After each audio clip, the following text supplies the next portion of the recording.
Ladies and gentlemen, boys and girls, children of all ages, and venting enthusiasts worldwide, welcome to the Mechanical Room Extras Meet the Team segment. Today, we welcome in a former intern, a promoted engineer through the ranks to now, I believe, business development engineer. Yep. Mallory Epstein, welcome to Hot Air Studios and the Mechanical Room Meet the Team segment. Hi, it's great to be here. So you had a few questions for me, which is, what the heck are we doing here? And it's pretty simple. Who are you? What do you do here? And then who are you as a human at large, right? So as I mentioned, you're a business development engineer. Mm-hmm. Before we get to what you're doing today, tell us your Centrotherm story, let's say.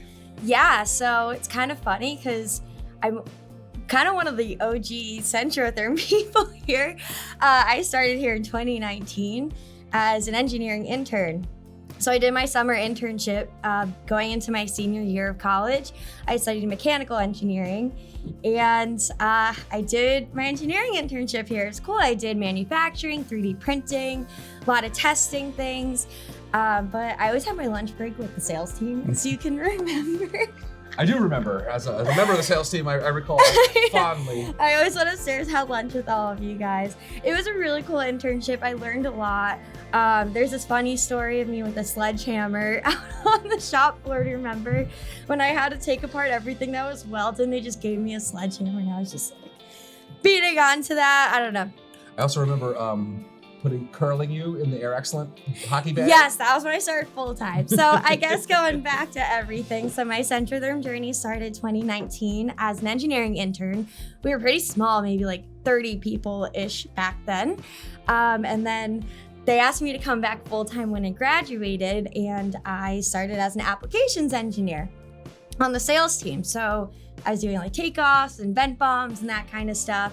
They did shove me into an Air Excellent hockey bag, and Matt did a ton of bicep curls. I think there might be video of it. There is definitely a video of it. We're like on the sales floor.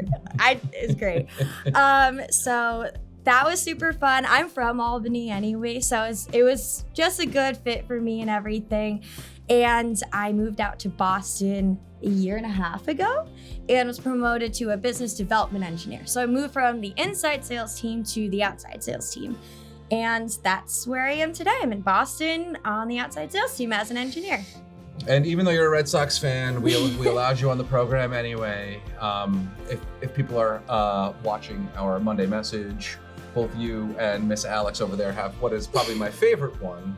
Combination of Red Sox, code enforcement, and I believe vodka lemonade. I was just gonna say the vodka lemonades were in there too. Yep. So you work a lot with, business development engineer kind of presents a pretty wide spectrum of things that you're involved with. And yeah. One of the things that I know you work with a lot is ICC, IAPMO, ASPE, etc. Do you like working with the codes? Yeah, honestly, it really just fell into my lap. It all kind of happened when I was an applications engineer and we had this ASPE presentation that existed. And I think our old engineering manager, someone was giving this presentation, and Mike Sakaris, who we all, I guess, know, asked me, he's like, hey, like, you like talking as an engineer. Talking in general. You're a talker. Do you want to give this presentation? And I jumped at it. I was a tour guide for 4 years in college. So like, I love talking about engineering and just talking in general, as you could probably tell from this. So I started giving this ASPE presentation, and it got to a point where it started getting pretty popular, and I decided it needed a revamp. And so I was like, I need to establish my credibility as a young female engineer. So I decided no one was gonna be able, like I was gonna be the master of all things code, so no one could discredit me, trying to prove myself. So I spent weeks studying everything code related, made this beautiful presentation, which we all know is the ASPE presentation today. And that's how I got involved with code. Just started researching it and created a whole timeline, and now I actually really like working on it. I feel like there's a lot of value there. It's like satisfying, like you're making a big difference. You're trying to make the world safer, honestly. So I like it. I think it's cool. It's like logic involved. It's like the engineering mindset, not applied to engineering things. Like, I like the code stuff. It takes you to glorious locations like Oklahoma City Oh, sometimes. Oklahoma City is so fun. I got trapped there for 24 hours, but it does take me fun places as well. And there is a funny story that I'd like you to recant with Peter DeFreitas, who's been on our podcast as well. That was, I think, maybe your first ASPE meeting that you went to? It wasn't even an ASPE, the one in Chicopee? Yeah. Yeah, so that was when Massachusetts changed their plumbing code. You want me to tell the story? Yeah. Do I name drop? Well, I mean, you don't have to say who you shut down with full authority on the codes. Basically, correct me if I'm wrong, but Peter, who is the head of education for IAPMO or ICC? IAPMO. For Massachusetts. He was doing some training. A question from the audience came in and said, hey, yada, yada, yada, I think maybe this is wrong. And then Peter said, hey, Mallory, what is your thoughts on this? And you basically like shut that guy down with facts and logic. Basically, so what happened was someone asked a question, and I think he referred to someone on kind of like our little panel. And there were other manufacturers, and someone else answered. And they gave a wrong answer. They cited the wrong standard. And the first time I ever spoke, I go, actually, that's the ASTM F441. The ASTM D1786 is the one that says that. And it just shut up the whole room, and then you kind of heard murmurs and everything. So that was really cool. Yeah, that story lives on because you had the recall of like the particular paragraphs where it was like a pretty authoritative response. Yeah, and it was kind of just like out of a force of habit. I think just after reading so much of all this code, it just kind of like it out. I didn't even mean anything by it. I was like, that's just wrong. But I think that really somewhat established my credibility, and I don't think anyone was expecting that. I'm definitely a little bit of an outlier in those kinds of situations, in those kinds of rooms. Becoming less so for sure, which is so great to see like more female engineers entering the space and everything. But at that particular one, I think I was the only woman in the whole room, and I was definitely the youngest person there. So I just don't think anyone was expecting it. But yeah, since then it's been a ride. Yeah, for sure. With codes, yeah. So that is the code side that involves the flue gas venting stuff. I know I just pulled you out of the conference room where you were with Dan Smith and Austin Rivera. They make up a large part of what we call the Air Excellent team. The AE team. Yes, the A team, AE team. Right, yeah. Exactly. I think I'm the Mr. T of the team. Sure, okay. Dan is the George Peppard. And after that, I don't even know who the rest of the people are. Don't ask me. I don't know. It's before my time, which means it's definitely before your time. I know Mr. T. That's it. I'm definitely going to ask Dan on his segment to talk about the A team a little bit because I'm sure he watched that in the 80s.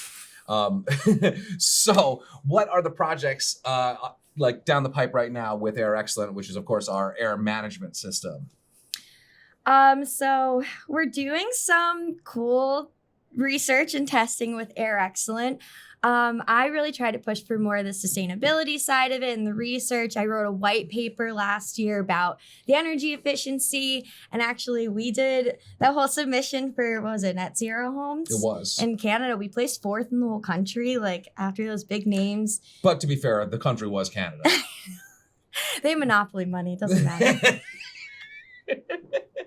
Yes, indeed. It was like a real country, like France, the US, Brazil. It was Canada. Yeah. So, no offense to you guys, but you know where you stand. Yeah, but so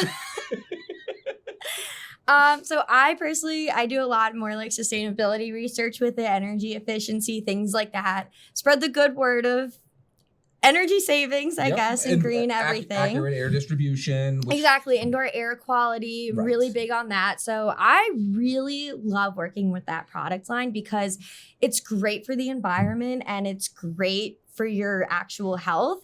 And I really think it started at the exact perfect point because people started being so cognizant of IAQ once COVID hit, because no one was really thinking about the air they were breathing. And now we're inside so much more.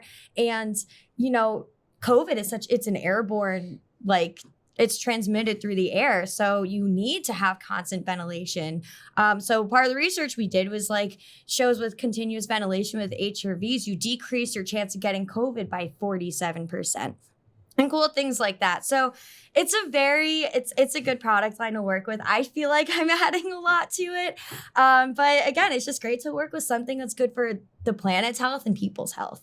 So both of those things, the ASPE stuff, the codes, the flue gas venting, the air management, indoor air quality and stuff, you're very passionate about that stuff. Passionate about all of it. You are. For some reason. You're a ball of energy, which is why I think we get along. My friends ask me, they're like, how are you so passionate about great pipes? And I'm like, you gotta make yourself passionate about it. So I know you're very passionate about skiing as well in your personal life. Yeah. Tell me something you're passionate about that maybe I don't know. And I feel like you're gonna have to dig deep for this one because we've been friends now. I know for we've been friends for so long now. Oh my god. So I know a little bit about you, but what's something that's I don't know, bubbling sabaciously under the surface here that sabaciously, you love that word. Well, skiing, I like to joke, is my only personality trait. If you know me, you know I just love skiing. I look forward to the winter because of it. Yep. Several light years and vertical miles. Yeah. In the summer when I can't ski, I'm a big lake girl. Lake George, the Adirondacks. How many high peaks have you personally climbed? Oh God, not that many. Like four. Four? Okay. Maybe. Yeah, like not that many.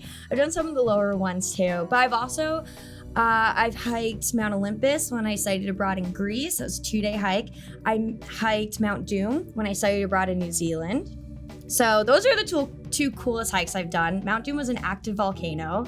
Mount Olympus was just like the Greek gods and everything. So I used to be an avid hiker, not so much. I started grad school part-time, so kind of eats into most of my hobbies, I would say. Yes, indeed. Your B-reels are constantly homework related. It is so depressing. We all have each other on B-reel, and I'm just at my computer doing homework or work every single one.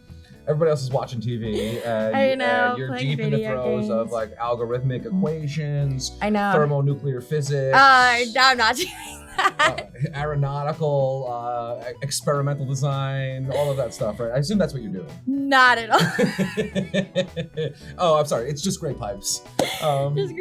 Just great pipes. Well, Mallory, thank you so much for stopping by the Hot Air Studios. I know, we chat regularly when you are in Beantown, but since you're in town for Albany onboarding, I throw you in the chair here and get you in front of the green screen and make a nice little segment so that everybody can meet Mallory Epstein. Thanks so much for having me. This was so much fun.